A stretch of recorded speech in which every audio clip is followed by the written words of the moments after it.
welcome to episode number 97. 97 of the Eavesdrop podcast. I decided to have a guest that was born in 1997. No. No? What? 86. 86? Yeah. You really thought 97? No.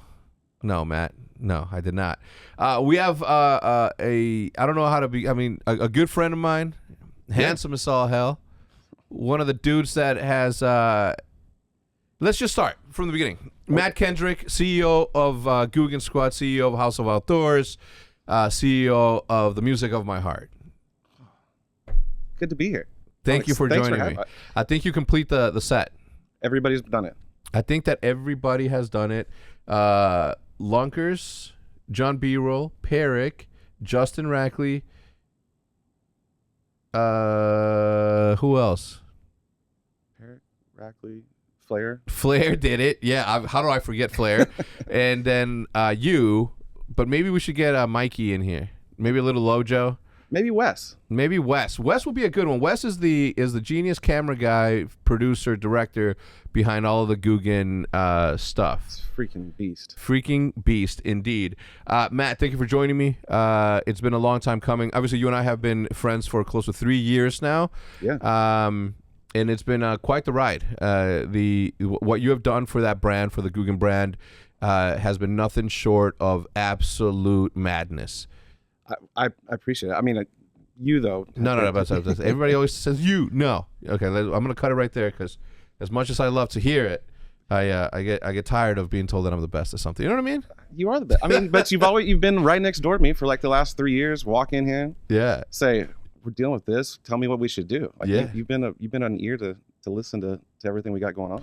Thanks, man. Thank you. So for those of you who don't know, Matt started out as manager Matt of the GOOGAN Squad, and the reason I wanted to bring you on here is because I wanted to talk a little bit about the business of not just fishing, but the business of YouTube in general, right? Like the e-commerce and all of that, and maybe offer a little bit of insight to up and comers as they set out to do like their building blocks into their business. So, Matt, where do you want to begin? You want to start as a wee little boy? Where were you born in 1986? 86. I was born in Oklahoma City, Oklahoma.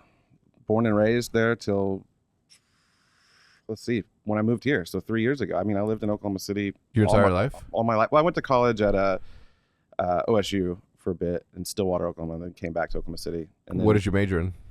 I never finished. I know. I went to one semester, Harper College in Palatine, Illinois. So you didn't finish either? No, I didn't. I don't think you could even consider that starting. I went for like a week, and I was just like, yeah, getting up early and sitting down in front of a classroom, like that's just not my thing. I guess I went for like 3 years, and then I started a business. I started a media company, and we got the contract to do all of the Oklahoma State athletics recruiting videos. Okay. So for like the football team and everything, and like we did some stuff for them and ESPN. Yeah. And I realized I was like, what the heck am I paying college tuition for? Like I'm dropping balling this and starting my company. So did you approach that from within? Like you're like, hey, I'm a student here, hire this, or did you play the game? I did not want to say I was a student there, because if I would have said that I was a student there, they probably would ask me to just do it for like college credit or something like that, and I would have been like, no, I'm smart. here to make some money. That's smart. So are you here to follow rules, Matt, or are you here to make money? Here to make money. Is that not my favorite saying of all time? So this episode is brought to you by Upstart, ExpressVPN, and Credit Karma, and I'll tell you a little bit more about them later on in the podcast. For the time being, Oklahoma City raised, Oklahoma City born. You spent the majority of your time there. What was your childhood like? Like, what was Oklahoma City back in the day? I grew up in a suburb called Choctaw, which is Choctaw by the casino. Different place. That's way south Oklahoma. That's like the Choctaw, like Indian, the Native American. Matt, what city were you in? Broken Arrow. Yeah, it's like an hour and a half from where I was. So I was in Choctaw, which is a suburb of Oklahoma City. I mean, grew up, I had two parents that worked full-time jobs. Like we weren't you don't realize how not well off you are until you're well off. Until you've got until you've like grown up and you start having kids and you start like living life, and you go, man, how did my parents like pay for all this stuff? Yeah. So I mean, nothing about like my upbringing would have said, hey, go start businesses or go do this or that. Like nothing like that. No. But, enjoyed it, played golf growing up. Like that's what my first passion was. went and got a college golf scholarship at a private university before going to Oklahoma State. Went to Oklahoma State, did that whole thing, met my wife up there, started some companies. Name them, like what? So the first one was called Back Porch Labs, which was the company I was just talking about that did all the recruiting videos and stuff for Oklahoma State. That was our big client. We did web development, graphic design, video production, whatever it was. I really focused on video production and design stuff.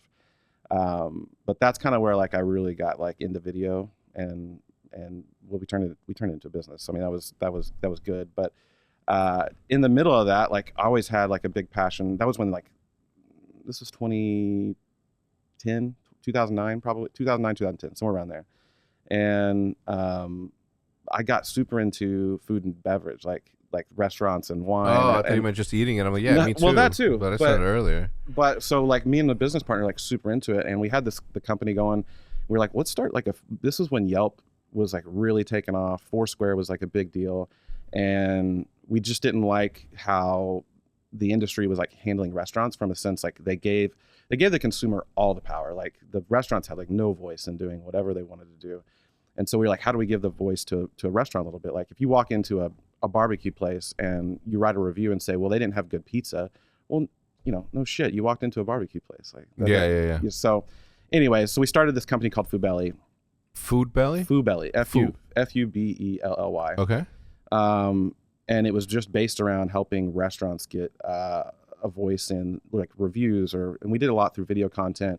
But the big thing that we tried to do was do predictive like menu, like what would you really want to get on the menu? So let's say you ate a bunch of Vietnamese food in your city, and then you get on a plane, you go to Seattle, and you get off the plane, and like our recommendations would be based around what you're eating from a menu side of things in that new city. So, smart. So that's how we did it, and it never really took off. We spent a lot of money on it. We were using our other business to fund it that was making money, but it was good. So that's how that was going. And then, you want me to keep going here? Yeah, just please. Keep going down the line. It's a podcast, man. It's not a yes or no answer. It's a yes because of this. All right. So Foodbelly goes belly up. Kind of, yeah. But basically went belly up. Yeah. By choice. We had to. Yeah. We were spending tons of money. We had developers. We had designers. We had a bunch of resources going towards it. I mean, and we never went and raised money for it. I think that was probably the biggest mistake. It's like it just never really went and raised money for it. And so from there, we went back to the basics of video production and web development. And at that time, I started seeing like what was happening on YouTube, and it was starting to really take off. From like you started seeing the monetization really take off. This was probably 2014-ish, somewhere around there. And I got into fishing YouTube. Like, this is when I got into it. And how old were you around the time? So I would have been, how old am I now? You're 33. I'm 35. So 2014. So 28-ish, somewhere around there. Yeah. And so I see this guy, Fluke Master, on the internet. Do you remember Fluke? I didn't really, no. Okay, so I didn't really watch like any fishing content at all. Ever. Really? Yeah, at all. So how did you?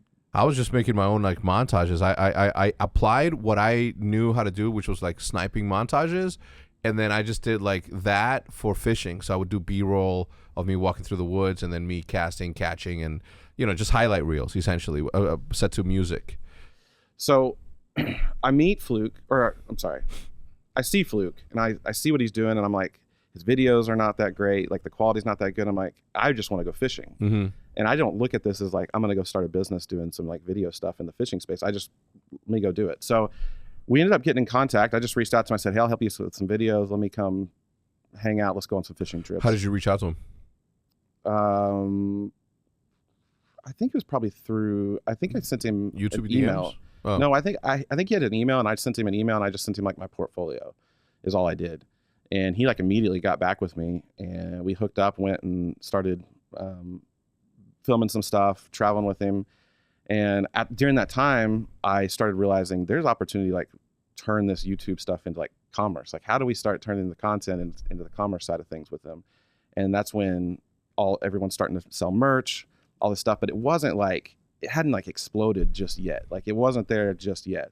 And I did have a background in doing some screen printing, embroidery work back when I was in like college. I worked at a place that I learned how to do all that.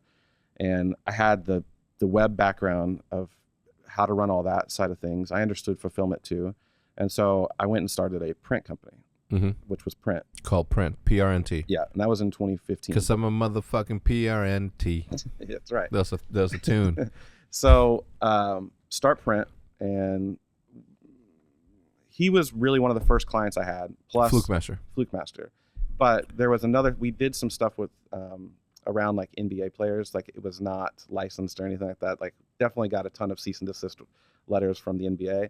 Yeah. But we had some just trying to capture, like Russell Westbrook re-signing in Oklahoma City was like a big deal in the city. And so we like put out a t-shirt like 5 minutes after he announced it, and we sold like 20,000 units of it. Yeah. Like immediately. Allegedly. Yeah. Yeah. The NBA doesn't know that. Yeah. Allegedly. So did the same thing with Fluke. I said, okay, why don't you start selling some merch? And then I said, we should do like a subscription model around a t-shirt. And so we did this thing called Fishing Shirt of the Month. And that was like the first real YouTuber that I worked with on putting out any type of product, doing anything. And from there, I mean, it took off. I think he got a couple thousand subscribers out the gate. So you got that going. Like he kept selling t-shirts, and we kept gaining more influencers that were smaller, not as big as Fluke Master was at the time, but we kept gaining. So then I want to say this was 2016, probably 2016, the Bassmaster Classic was in Tulsa, Oklahoma. Oh. And right down the street. Yeah. So this was before GOOGAN was GOOGAN. Before all the guys were separate, they had their own stuff. And me and Fluke go to that deal, and I'm filming with him at this. He asked me, hey, come film this deal. And I said, okay. And we're staying at the MTB house. The MTB had an Airbnb at the time. And so we both are staying there. And in walks this little guy, Alex Perrick, walks in. And that's the first guy I meet from GOOGAN Squad. Mm-hmm. And this was, I don't think Perrick even had like 5,000 subs. Yeah. I don't even know if he had a video up. I don't know anything. I don't remember him having anything. But with him was John B too. And so we all met at the MTB house. Nothing other than, hey, how's it going?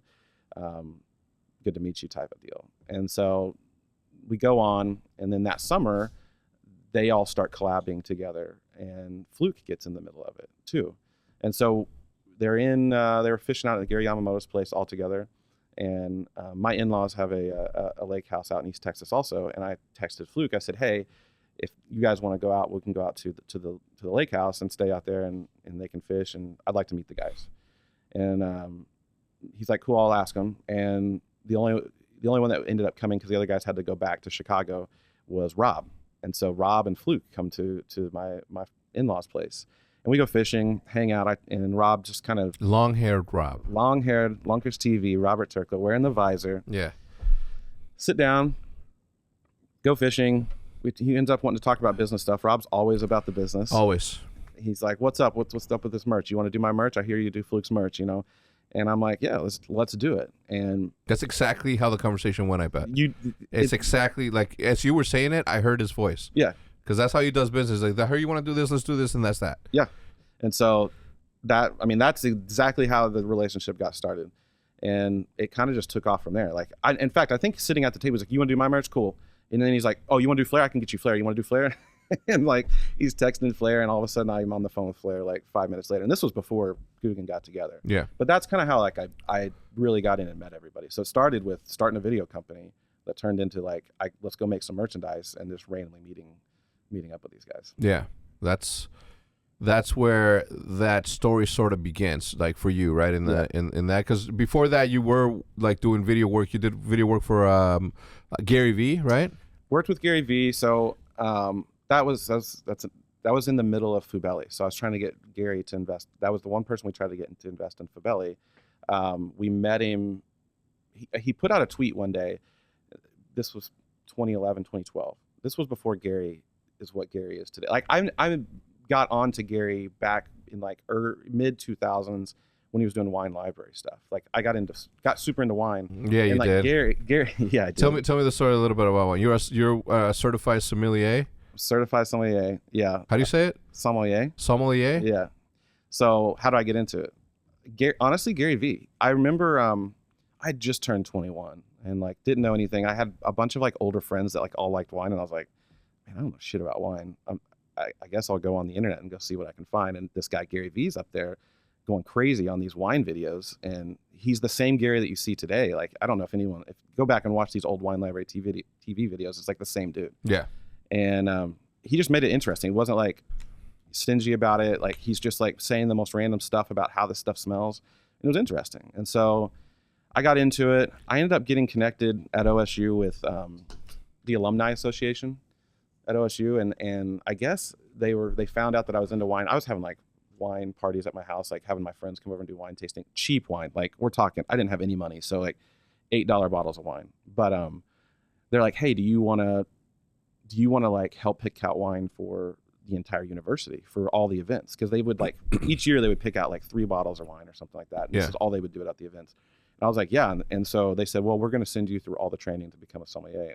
And they paid for it all. So the Alumni Association of Oklahoma State actually was the people that got behind me on wine. And then from there, I kind of I never like used it as a job or anything. I just kind of have it. Used it to get drunk. Yeah. So then what happened? How do you connect with him? How do you shoot for him? Oh, so yeah. So he sends the tweet out. He's like, hey, I'm looking for somebody to come film my fantasy baseball draft.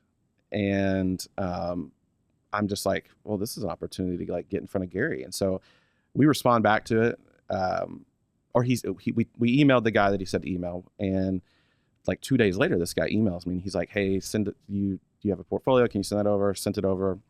And then he's like, hey, Gary wants you up here like ASAP.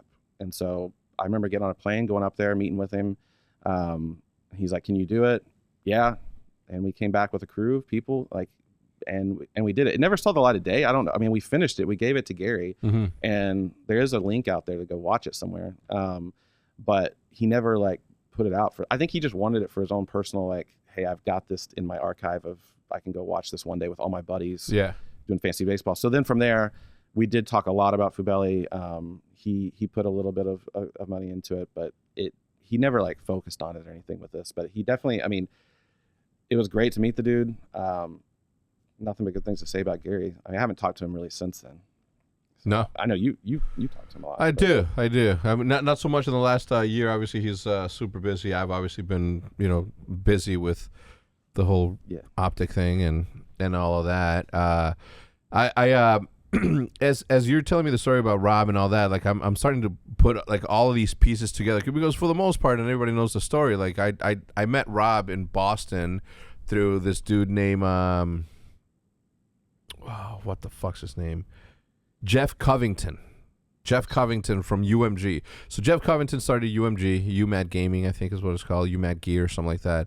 And they were doing tournaments, and then obviously like Rob was a co-owner because he invested into it. And I would always tell him, say, yo, throw 2 events a year in Orlando and you and I can go fishing. And that's how well, actually, you know what? Like the way that we met at a bar, and he was there, like he was this young tattooed dude, you know what I mean? And we're in Boston just hanging out, and Jeff's like, hey, this is my business partner Rob. He loves to bass fish. And I was like, oh, cool, man. We should fish next time. I'm joking. I'm like, yo, throw an event in this place. And he's like, yeah, cool. So I don't know how it happened, but like we struck a friendship like fucking immediately.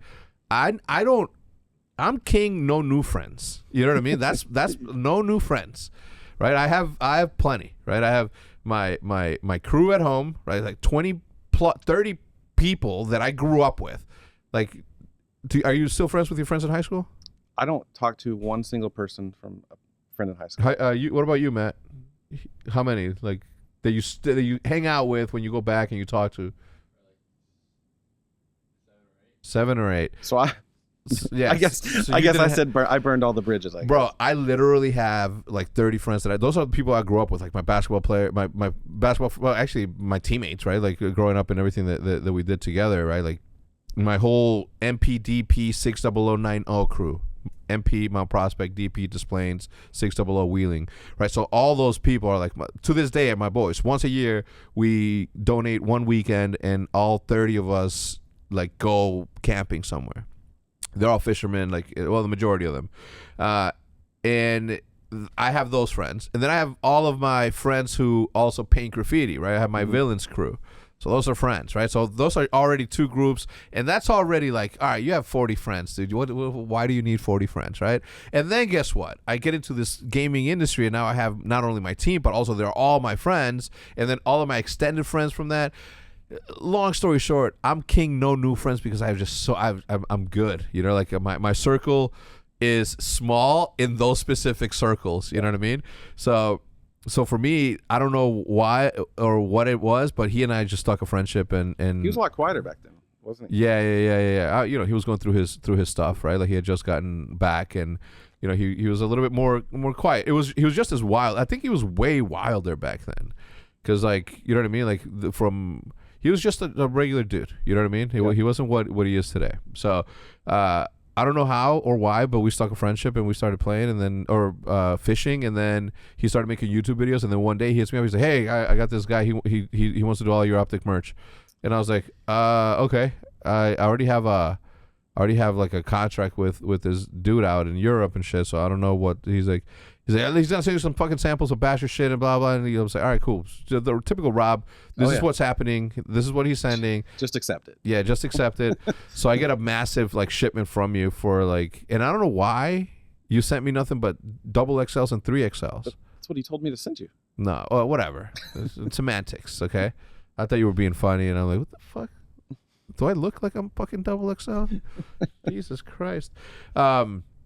All right, so you're doing this print thing. You start doing that. At what point does Rob ask you, or who asked you to be the manager? Well, now that you're talking about him sending you merch, the first time you and I actually talked, I don't know if you remember this, it was on the same time I met Rob. We were at one of Yamamoto's place that same week, and he was like, "Hey, I want you to talk to Hector about doing a subscription model like you're doing with Fluke Master." And I talked to you on the phone. Do you remember this?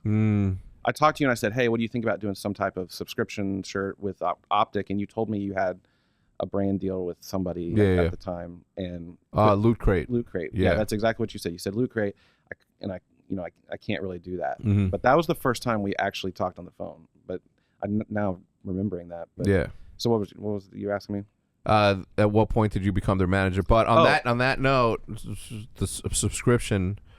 You know, like in 2016 when I started making those little figurines, that's when I was in the, like, we were about to, our partnership with Loot Crate was about to end, and I'm like, yo, like this would be like a really good thing. So now, as we're going through this transition, like right now, come January 1st, like we're gonna have like a subscription service which gets you fucking cool shit like that. Okay.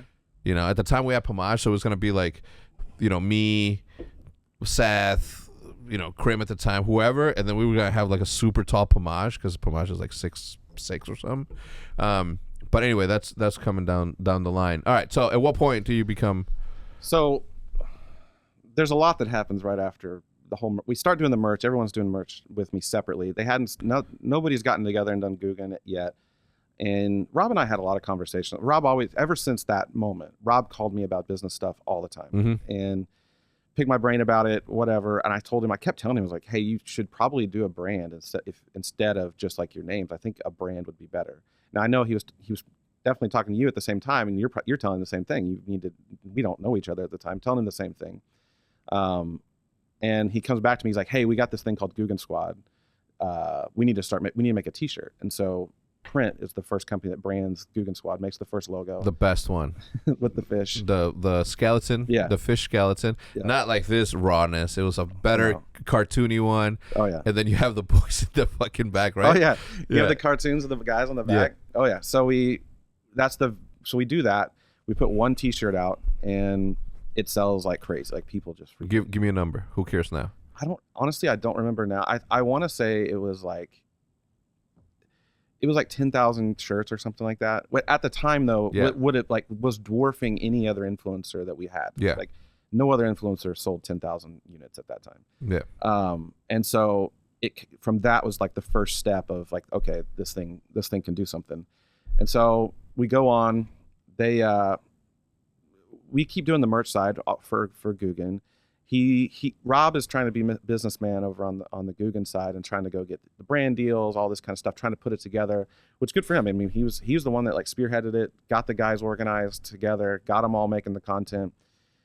Met some people in the industry that ended up giving them a chance on some things, but like very, very quickly, I want to say like 6 months into it, they're like hitting a wall. Like, you know, they're trying to focus on content.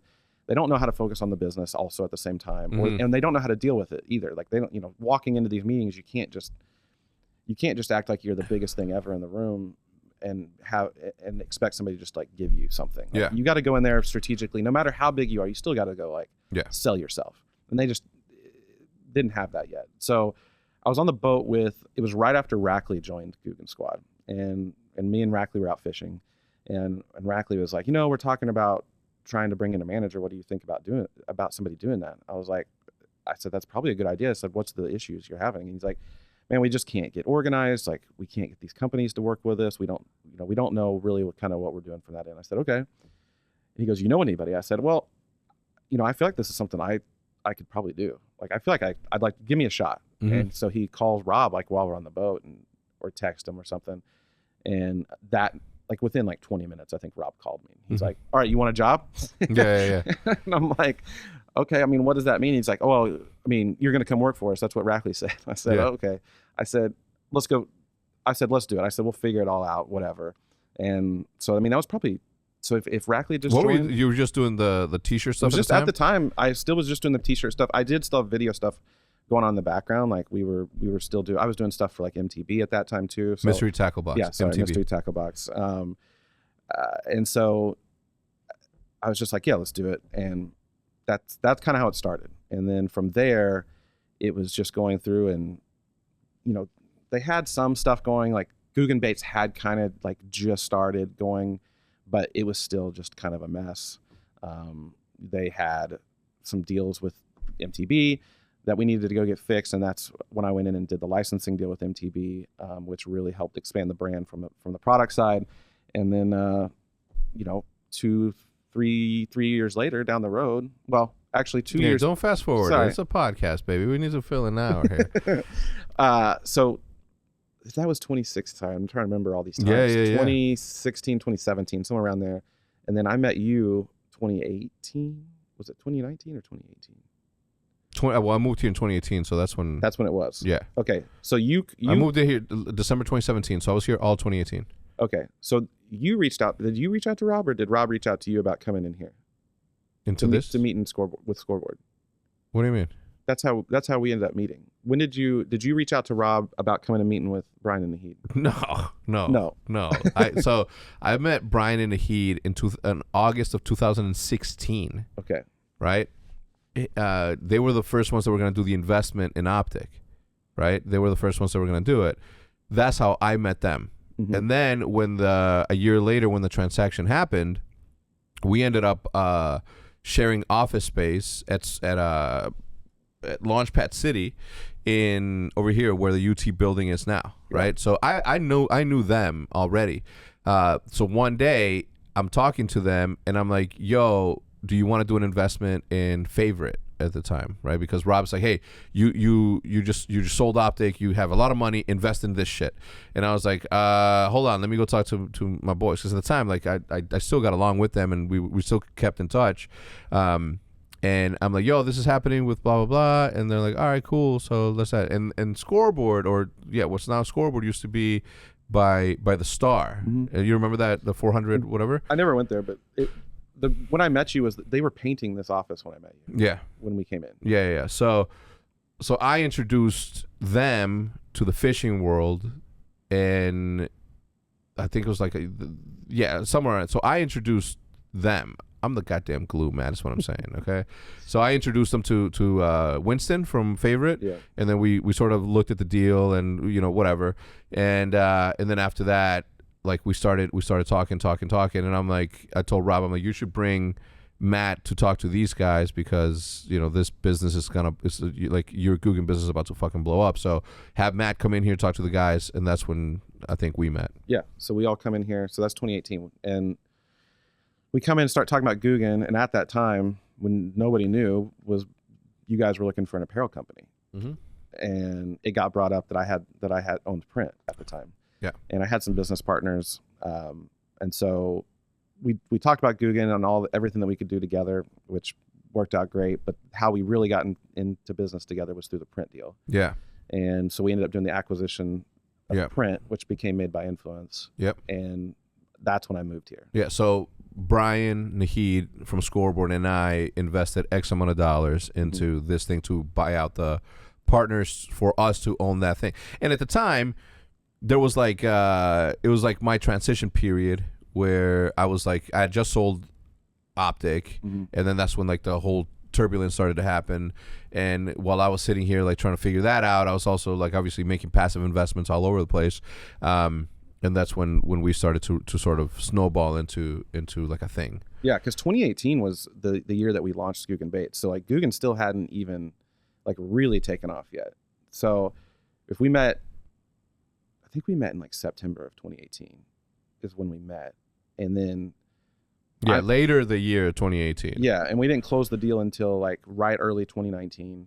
I moved down here like spring of 2019. And then honestly, the biggest thing I remember is moving here was like when everything started just really exploding. Like it was exploding and stuff, but like when we got here and then started building the team, we got the HQ, we got the licensing deals in place, we got a big sponsorship deal in place, and then GOOGAN Baits was hitting all the retailers then at that time. And that's how did that tell me your side of the GOOGAN Baits ordeal? How did that come about? Because you guys were already doing like some branding licensing deals with MTB, which so the GOOGAN Baits deal was in a kind of a partnership with Favorite at the time, and they were helping the operations. We launched it in July of 2018, and that's kind of when I really kind of came on full time. Was a little bit earlier than that, so beginning of the year. So I was not there. We'd gotten into some deals that were not great before I took over, and I think that was one big reason I came in, is help clean that up. So came in, we launched it in 2018. It was a huge success. Sold out in so my company did all the web development, everything like that, helped get stuff set up for it from the e-commerce side. Favorite was helping on the retail end, and we did the branding, all that kind of stuff for it. But the baits were pretty much all done by the guys developed all the baits themselves. We had a designer that helped really put them together. Were you in Comodoro when they came up with the names? Not on that trip. I didn't go on that Comodoro trip. How drunk would you say they were when they were coming up with the names? And how legendary is the name Bandito Bug? I was in a text group that was like going through all the names. So I mean, I can tell you exactly what other names were out there that didn't make the cut. Honestly, I don't. You don't remember? I don't remember now. I mean, there's been some names that have been. There was like a twerking mullet that we came up name that I was like, we can't call this thing the twerking mullet. Why not? For like a chatterbait? No, it's a saltwater bait that we've been working on. But like, there's been some crazy names. I like that. The twerking what? The twerking mullet or twerking mullet? Yeah, there's been some other names, but that's probably I don't remember anything like that stands out. Like those, I felt like those names like came out and like it was like immediate. Oh, that's the name. That's the name. And honestly, John B's like the genius behind. Yeah. Well, I mean, they're all fucking mega smart, but John is like, he's so good at it. Like anytime we have a new bait come out, like I immediately text John. It's like, what do you think? What do you think we should name this? Yeah. But so launches summer 2018. We definitely had issues like out the gate with it. Like we had issues with supply. Like we didn't have enough. There was a lot of issues. I mean, it's a startup at the time. I mean, it was a startup. There's frustrations on both sides because we're not getting product here. Customers aren't getting their stuff fast enough because like we did a pre-sale and the pre-sale didn't come in until 3 months later. Something like that. And so everyone's frustrated. And I'm like, guys, I said, we can't keep doing more baits through this process right now. Like if we want to expand the brand, if we want to go build more stuff, like we're going to have to figure out something else. And I knew HECZ was sitting there, which is MTV, was sitting there at the time. And I'd already had some conversations, like they wanted to do some products with us. And I was like, listen, I said, I'll do it with you guys. We need a really great deal. We need a good royalty. We need a guarantee and all this kind of stuff. And we need to say in everything that we do. And HECZ was there and they stepped up and they did it. If we shout out my man, Ross Gordon, you should have him on. Ross I know, right? So, it's a double-edged sword because it's a licensing deal. Somebody else is doing it in the long run. Like, yeah, you would love to just own those products. But at the time, it's like, you've got this freaking beast in GOOGAN. You need to go capture as much market as you possibly can. And like, in my mind, that was the best decision at the time. It's like, let's go make as many products and great products that we can, put them on the market, take over the shelves. And that's why you see aisles of green today. Green walls? What did you say? Green walls today in retailers because we had to expand it. I think that there's two sides to it, but I still stand by the decision to go do the licensing deal. Yeah. No, of course. Yeah. It was a stepping stone to get to where you need to get to, and it's easier when you have partners that are able to sort of alleviate some of the cash problems, or not cash problems, but cash pains that that you need in order to do that. All right, Matt, give me a second while I say hello to the sponsors. This sponsor, one of them, the first one, is none other than Upstart. They're a returning sponsor, so I certainly appreciate them. When it comes to paying off debt, it can often feel like an uphill battle. That's a lot of people in this country. High interest rates resulting in minimum monthly payments keeps you in an endless cycle of debt. Like, you'll never get ahead. You'll continue to pay the interest. You never pay down the actual amount that's owed, so on and so forth. But Upstart can help you get away.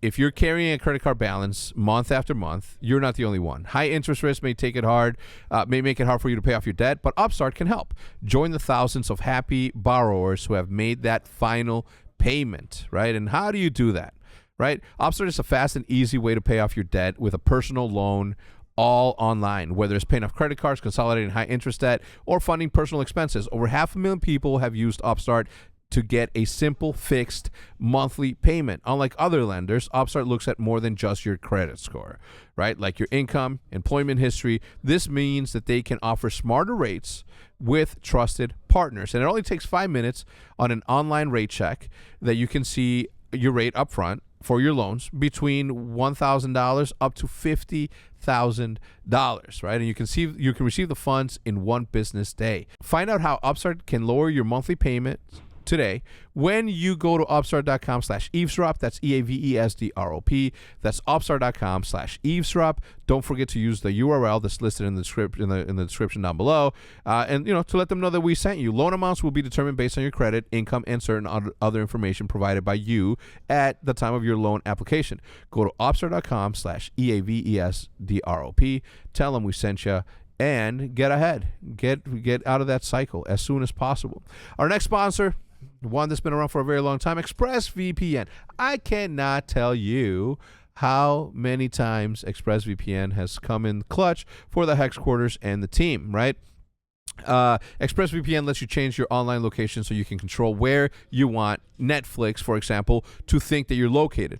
They have almost 100 different server locations, so you can gain access to thousands of new shows by saying that you're from a different region that you're currently in, right? This works with many other streaming services as well, BBC iPlayer, YouTube, and many, many more.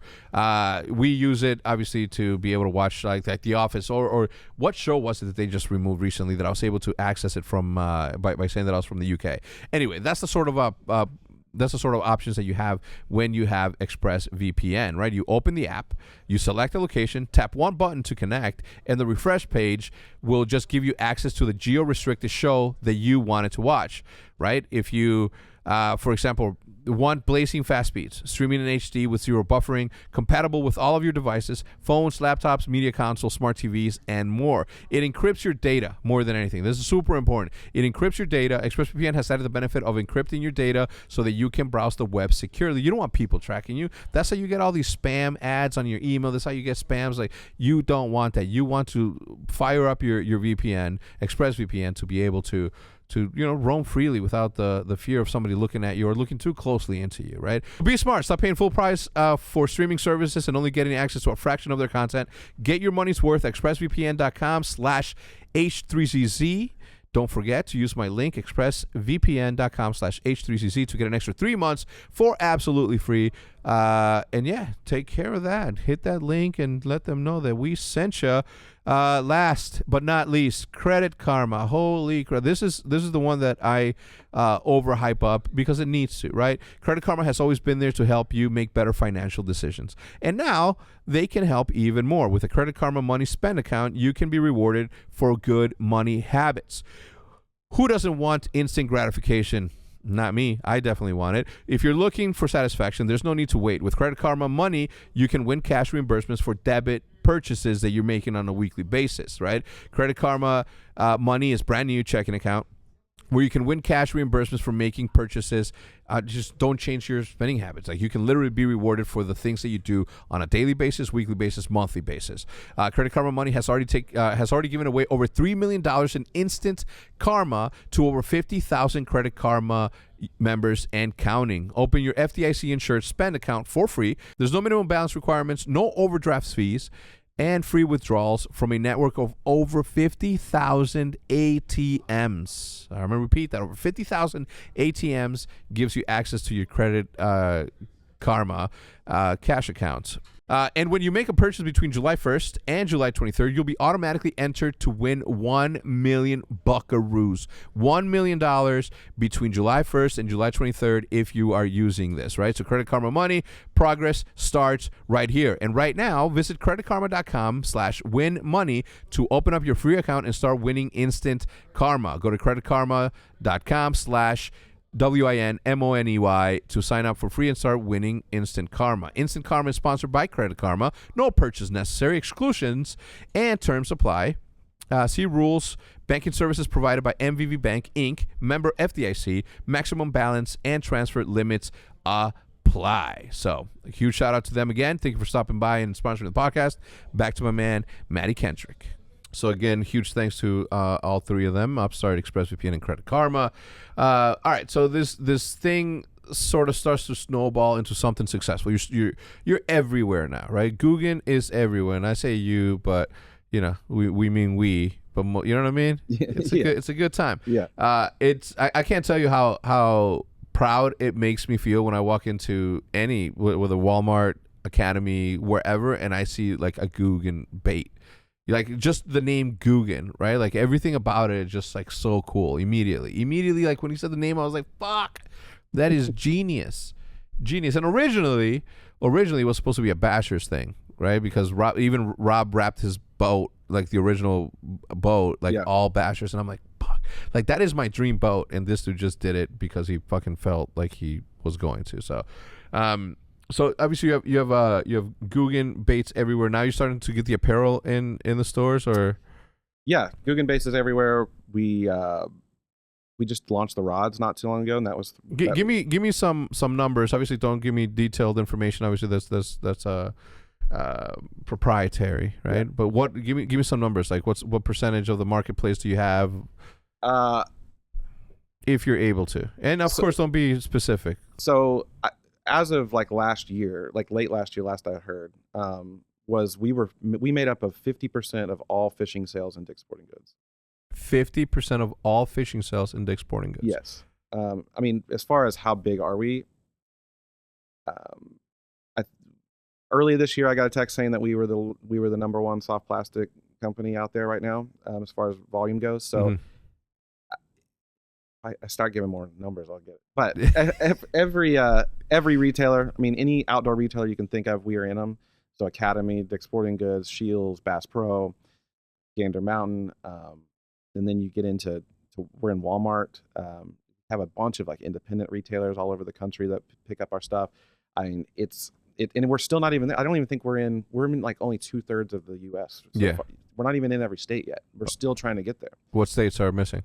I'd have to go see. Yeah. I mean, probably, I don't know, Vermont. I don't have any clue where we're not. The wildest thing for me was when we went fishing in Mexico and people already had baits there, right? And it wasn't baits that you guys went and dropped off or left behind. It was like actual orders that people were like pitching out there. Yeah. So what's crazy about that is it's difficult to do business in Mexico right now with sending baits there for like a wholesale. It's just expensive. Mm-hmm. And so these guys are honestly, they're going to like Tackle Warehouse, buying them and then selling them in Mexico. Mm-hmm. So it's not even always coming from us. I think we do now have some distribution.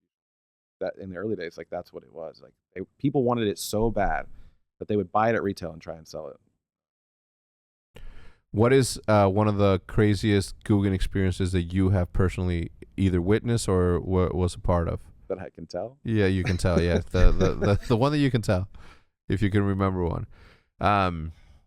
while you think about that, I would be remiss if I didn't, mention the fact that, look, at the end of the day, these 5 dudes, 4 dudes, 5 with you, 6 dudes, whatever, like, they didn't wait for opportunity to come and knocking, or they weren't like, okay, well, we're not ready to be sponsored by a bait company. Yeah, let's keep working. Let's keep that. You guys said, fuck that. Like, we're ready. Not only are we ready, but like, why do we need anyone? Yeah, and that's a lot of that's credit to Rob. I mean, Rob like stood by that line forever. Like, no, we don't need to work with any. Not that they didn't want to. No one wanted to work with fishing companies. It's like, we know our value. We're not going to accept less than this. And then when the opportunity came to do our own thing, obviously that was it. Like, that was the path we're going down, and that's the best thing we could have ever done. And that's, I mean, Rob was the one out the gate. I'm guessing it came from you though. Don't sell yourself short. Yeah. No. Are you here to follow rules, or are you here to make money? You know what I mean? It's like you have a higher. It's difficult to say what I'm about to say, because it's sort of like disencouraging, but it's also like you should be mega encouraged by it, because the probability of failure when you go off on your own to go against the grain is like immense.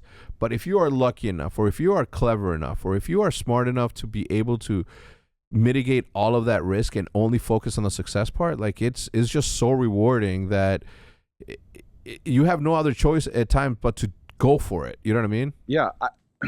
I was with somebody the other day, and they were asking me about why did I get into doing business? Like, they were like, you took the risk. Like, that's the biggest step. And I'm like, I never think risk is like the biggest step. It's the patience that comes after the risk, because anyone can go take the leap, but like, lasting longer than 2 weeks without a paycheck, can you do it? And you might not ever get one for another 8 months. That's the difference. And that's what these guys realized too. Like, everything was, we're going to do it for GOOGAN. That was, everyone bought into the vision of this is who we are. This is what we're going to do. No matter what the cost, we're not going to take money just because we need to take money. We're going to build it. And, like investment, you mean? Yeah. Well, no, like sponsorship. Oh, sponsorship money. Yeah. Let's say some random bait company showed up and they said they'll give us 10 grand or something, and we need it so badly to pay for the house that we had. We would have still said no. Mm-hmm. Everyone figure it out. We believed in it that much. Yeah. I mean, I think we all did. The second that I saw what was happening, it's fucked up. Not fucked up, but what's crazy is the one thing that I told Rob is like, yo, I see this in the future. Like, I already see the future of this, and this was before GOOGAN baits was even a thing. I'm like, you guys are disrupting like 100 years of tradition right now. And I mean, you guys are going to be on like Fly Fisher magazine. I don't fucking know. On the cover, like, and I imagine like the posts of all of the dudes just sitting there, and it was like the kids that are disrupting the fishing space, man. Yeah, I mean, it's funny because if anyone remembers Bill Dance or Roland Martin and all those guys, like, those are icons of the fishing world. But honestly, they were the original GOOGANs. Like, they were guys that were like, well, let's go make our TV shows. We're gonna do, like, Bill Dance looks like the biggest goof sometimes with all. I mean, everyone's seen the bloopers. Yeah. And he's just, those are those guys now. Like, those were the original GOOGANs of the fishing industry, and it took this long to get to the next level with it. Is Bill Dance still around? Yeah. Oh, dude, why? Where's the collab? GOOGAN X Bill Dance. See, this is something that I've been trying to get you and Rob and everybody to see from like last year. I'm like, yo, it's all about collabs. And when I got Optic back, I'm like, all right, when is the Optic GOOGAN? You can't spell GOOGAN without an OG in the middle. It's perfect. That's right? True. So what are we doing? When is it?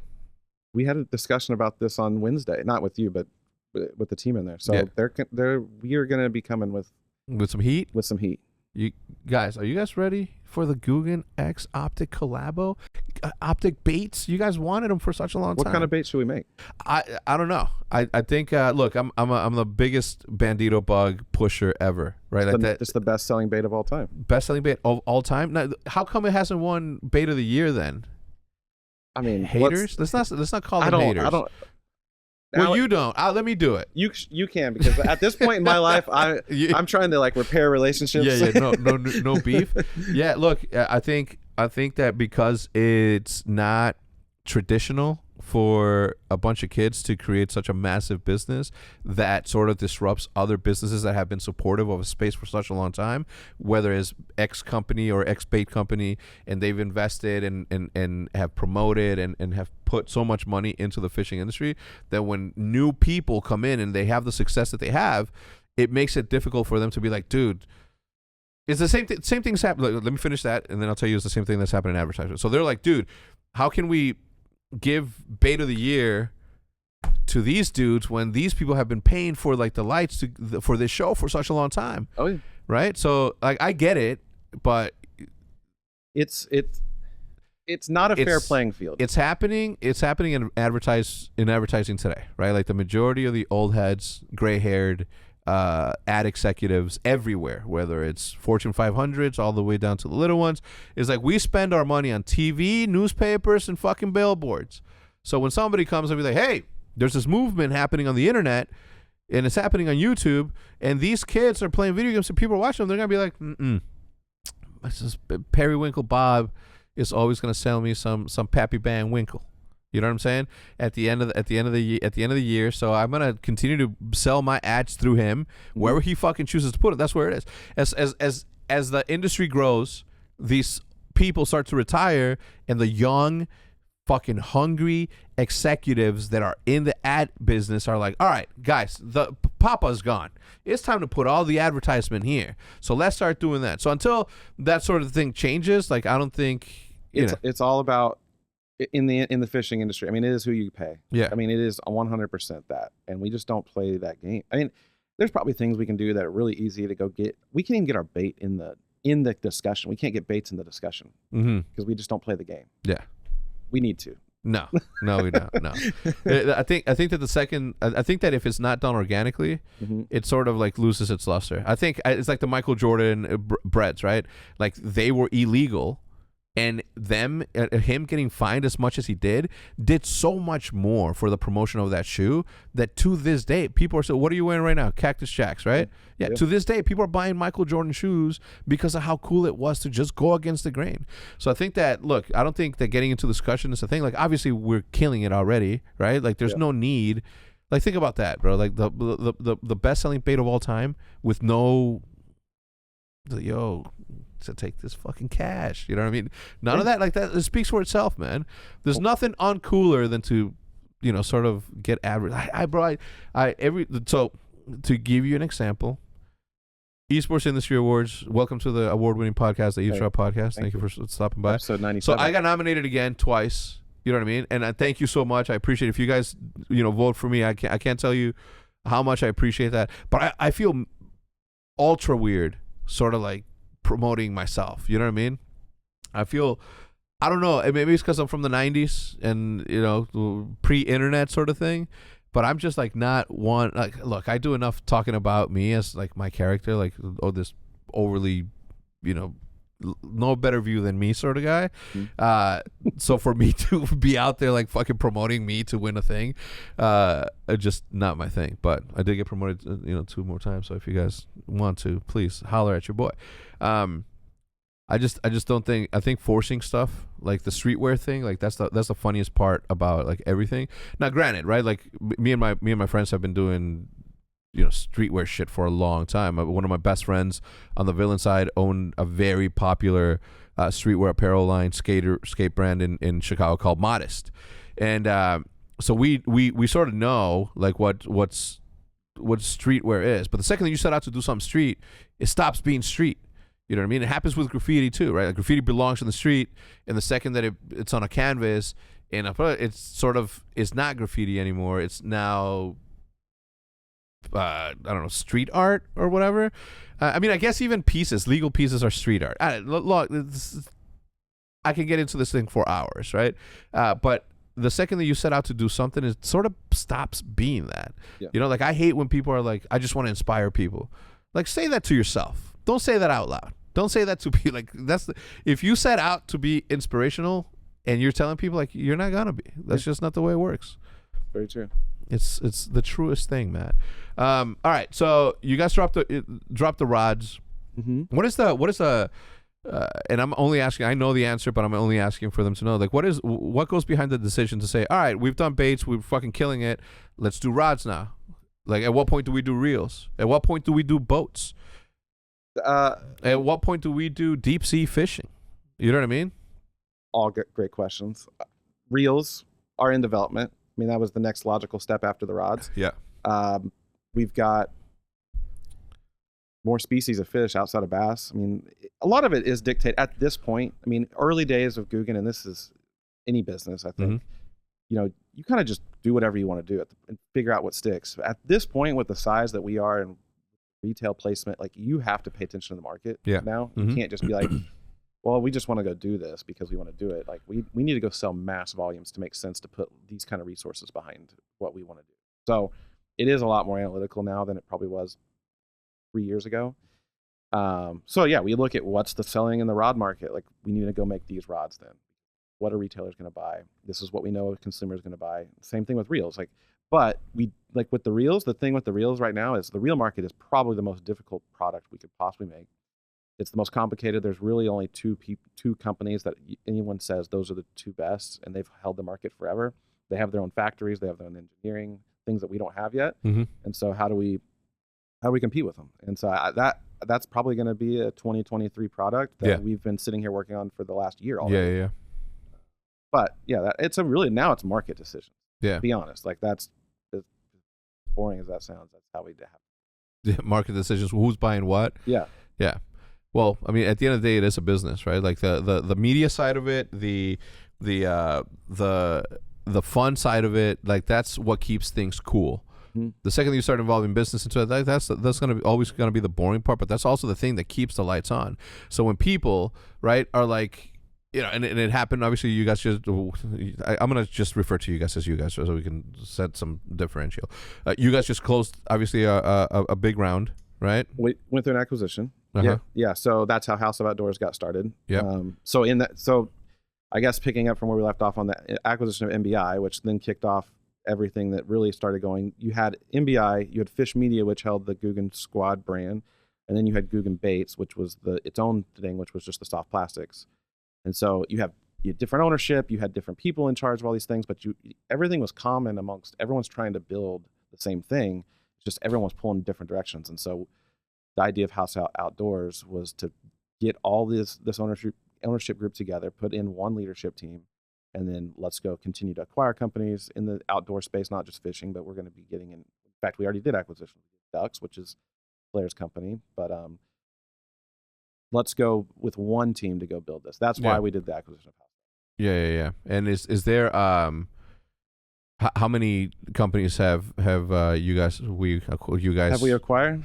Can you say, like, yeah. So we did Made by Influence, GOOGAN Baits, and Fish Media were the first three. Yeah, that was the first deal, and then we did a line company called Line, LYN, which you'll probably won't see that, and we're relaunching it, so it probably won't come out till 22. And then Ducks Waterfowl Co., which is getting us into the hunting industry, which is a lifestyle. That's a lifestyle hunting brand that Flair started it, and it's been growing like crazy. How sick is that brand? I'm not a big hunter guy, but like, I need everything on that line. Yeah, and then we also have Bucks Big Game Hunting, which is our whitetail company, and then we've got several others. We got one with an LOI on it already. I mean, we're very aggressive on the acquisition strategy. I mean, we're continuing the takeover in the outdoor space, with the GOOGAN brand being like the cornerstone of everything we've built it on, and using everything we've done with GOOGAN, like everything we've done for marketing and how we build a product or how we hype a product, whatever it is, like everything we've learned from GOOGAN, we're applying it to every company that we bring into the fold. Yeah. So that's super sick. I want to say congrats, but that would feel a little bit self-serving in a sense. But congrats. You know what's crazy is that as yesterday, I think it was Davey Day Trader, Mr. David Portnoy from Barstool. Somebody reached okay, so the NCAA thing fucking lifted off, right? Yeah. 2 years, I think it was a year and a half ago, I had NBA superstar Mr. Josh Hart sitting across the way from you where you're sitting, and we were having a conversation about how evil that organization was, right? Like some athletes are starving and they can't even get a sponsorship for like food. Yeah, it was like a literal evil, and they're making billions. It's like $1 billion just March Madness alone. This is just one sport, Okay, NBA was making a shit ton of cash. Not to get too passionate into it, but we were talking about like what would it take to change something like that, right? Because the tide had to turn at some point, right? It was fucked up, right? But now that it's lifted, and now that people can finally monetize their own likeness, and it all, I will say this, I called it. Okay, I called it. At some point or another, you are an NBA, you're an NCAA fucking basketball player. After work, after your schoolwork and after your training, you go home and you play Fortnite and you stream it to Twitch. You can't make money on that because you're using your likeness and you're using whatever and blah, blah, blah. And I'm like, this is the sort of thing that's going to topple that thing, right? It's going to, maybe it wasn't that specifically, but it did make them think about how things are going to be shaped up in the future, right? Like it did shape the way things were presented. And little by little, these sort of things need to happen in order for, you know, the status quo to change. So wrapping it all up, yesterday Dave on his story is like, yo, this fucking athlete said that now they can get money, and he asked me how he could be a Barstool athlete, right? Have you thought about that in the past? Because we certainly obviously have. And I started thinking about it when Gary Vee started doing that. When Gary Vee opened up Vayner Sports and they were representing athletes that were being picked up by the NFL, and he was repping them and all that. And his approach to it was so genius, where he said, look, the second that you're out of college, I'm already going to have your website ready to go, right? It's going to be mattkendrick.com. You're just going to be all of your jerseys, all of your hats, and you're going to be able to monetize your stuff like immediately. Yeah. Did you see it? What do you think about that? You want some college kids hitting you up? We do want some college kids hitting us up. In fact, before we sat down at the podcast, I even brought it up to you. And I said, this is what we need to do. We should start some type of, especially GOOGAN, fishing agency for all these college anglers. I mean, it's so expensive because they're responsible for the gas in their boats. Yeah. Because it's usually not supported by the school. No. Which is different than these big college sports. So like they don't get all the luxuries of, they got like a cafeteria that they can go to and eat like the D1 athletes at a big university for football or something. And so they need gas in their boats. They need, you know, baits or rods or whatever it is. And this just opens up an opportunity to like help build that for them. Plus help taking them from this college level, and then they're going to go and they're going to try and make it in professional angling, which is just as way more expensive. The tournament entry fees are extremely expensive. So how do we help from the GOOGAN side start building brands with these college anglers? Yeah. And I name a better company in the industry to do it for them. No one can't. So, no one's in tune with the youth the way that the GOOGAN is. No one, period. I mean, yeah, you have your like outliers here and there that are their own thing, right? But from a group perspective, from a family perspective, from like this is what we do, like there's no one better. Simply put, there is no one better to do that. So how would that work? Like do you have, obviously you haven't thought about it for longer than, you know, I mean you thought about it in the past, but seriously thought about it? Not. We were out product testing last night on some stuff, and I on the boat with some of my product guys, and I was like, this is what we should do. And that's the first time I brought it up. So I haven't done anything yet, but I'm going to work with the marketing team and figure out, hey, start submitting here. I think what we would love to do is go start finding full college teams to sponsor. So there's tons of good ones right here in the Dallas area, not too far around us. So how do we go start sponsoring them? And then we start doing some content with them on the GOOGAN channel. I don't know. Like there's a lot of opportunities here to help these guys make money and build their brand, which is from the gaming side. It's interesting on the EA Sports, I saw like, I don't know, 6 months ago said that they were coming back out with the college football game. Do you think that they already knew that this was going to come through? So now these players can start monitoring. No, they pay a lot, right? They pay a lot to March Madness. They pay a lot to the NCAA to get those rights. So from that perspective, of course they knew, right? You know, they're like, hey, what's going on this year? And they're like, we're finally going to do the right thing, and we're going to allow these kids to fucking make some money off of their likeness. Because, you know, think about how much money EA pays the NBA, the NFL, NCAA, billions, dude, or hundreds of millions, whatever, and they keep all that cheese. Yeah, not the athletes. You know what I mean? Just the people in the back room. Yeah. So it'd be interesting to see how they monetize them. I mean, don't get me wrong. I'd love to be a person in the back room, but I'm also very player centric, so I'm conflicted. I like money, but I also like my boys. So what are you gonna do from gaming? For gaming, I don't know. I've always thought about that, right? Especially because I was so anti the NCAA for a long time. So I sort of thought and approached it and talked to a couple of people about it.